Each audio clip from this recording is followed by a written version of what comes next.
Star Trek's Quark names the best actor on Deep Space Nine, and I think he's right. When you ask a Star Trek, Deep Space Nine fan who the best actor on the show was, you might get a dozen different answers. Some will say Avery Brooks for his commanding and deeply human portrayal of Captain Benjamin Sisko.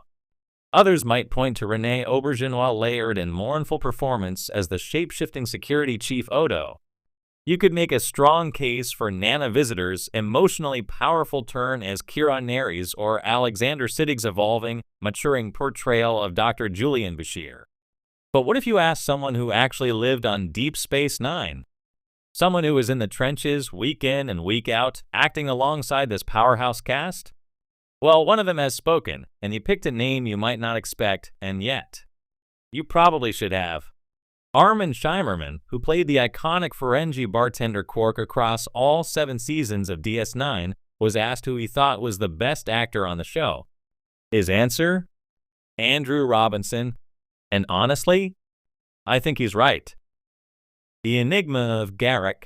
Andrew Robinson's Elam Garak, the exiled Cardassian tailor with a past full of lies and daggers, was never part of the main cast.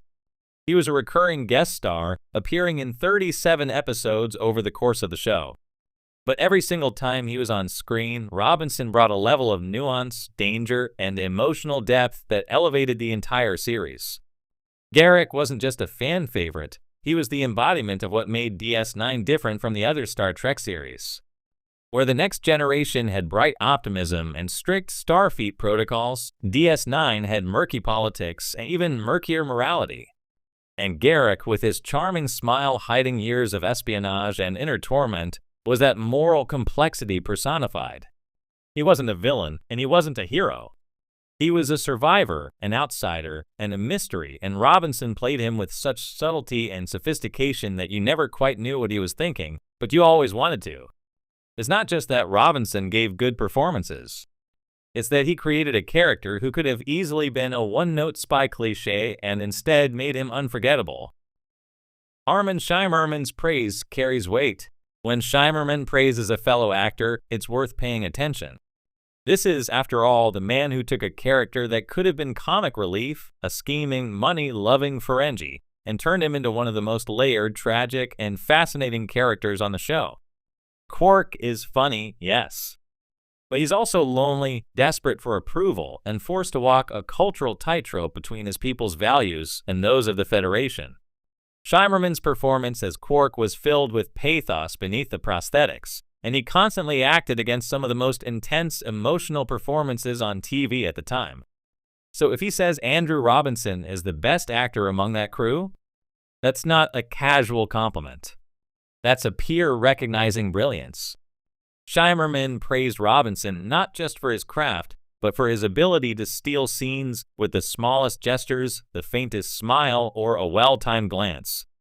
He highlighted that Robinson was a writer's dream, someone who could deliver ambiguity with perfect clarity, embody a character who lies for a living without making him feel dishonest to the audience. Subtlety in a world of drama. One of the greatest aspects of Robinson's performance is how little he has to do to command your attention.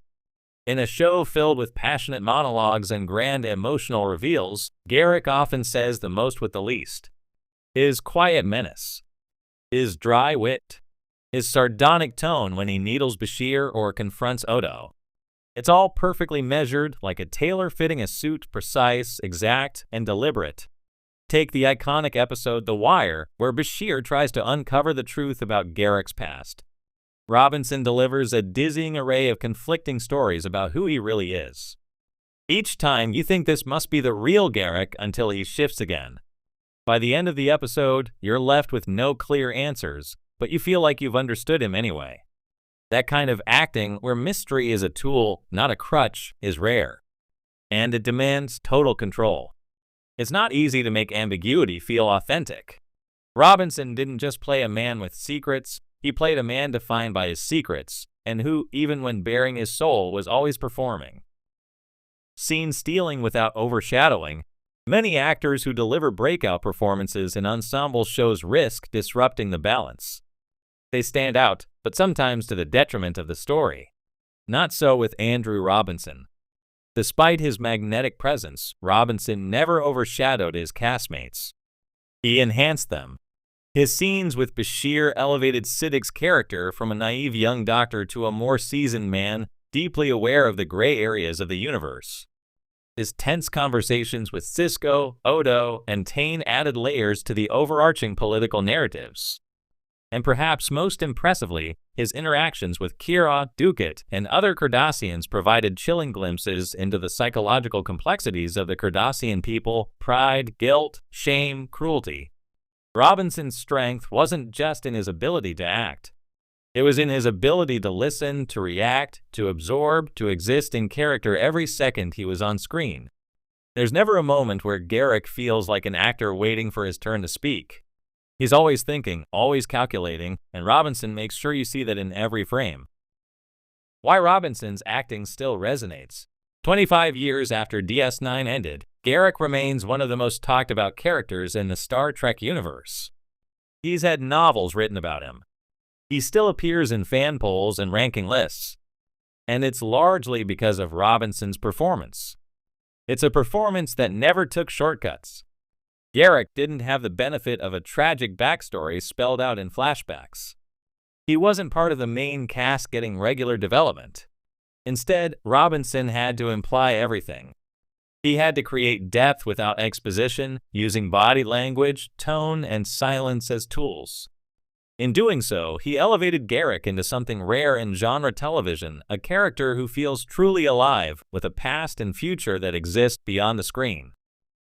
The theater background that shaped Garak. Much like Patrick Stewart on The Next Generation, Andrew Robinson brought a classically trained theatrical gravitas to DS9. His career spanned Shakespeare and Chekhov long before science fiction. That foundation gave him the ability to deliver long monologues with rhythm and power, but more importantly, to master the spaces between lines. In scenes where Garak was interrogated, manipulated, or simply teasing the truth out of others, Robinson used stillness as a weapon. He knew how to let a pause linger, how to make a smile feel both friendly and dangerous, how to make you guess and make you enjoy guessing. His theater training also meant he understood how to play to a wide emotional palette. Robinson gave Garak tragedy without sentimentality, warmth without vulnerability, menace without caricature. Robinson's lasting legacy in Trek. While other DS9 actors were celebrated for iconic moments, Avery Brooks's rage in Far Beyond the Stars, Nana Visitor's breakdowns, Cole Meany's quiet suffering, Robinson's greatest strength was that he never needed a moment. Every appearance was a moment. His Garak is remembered not for one scene, but for being a symbol of the show's moral ambiguity, its political complexity, and its bold choice to trust the audience to handle nuance. In a way, DS9 was always about characters like Garak, people navigating the gray between good and evil. And Robinson didn't just perform in that world, he defined it.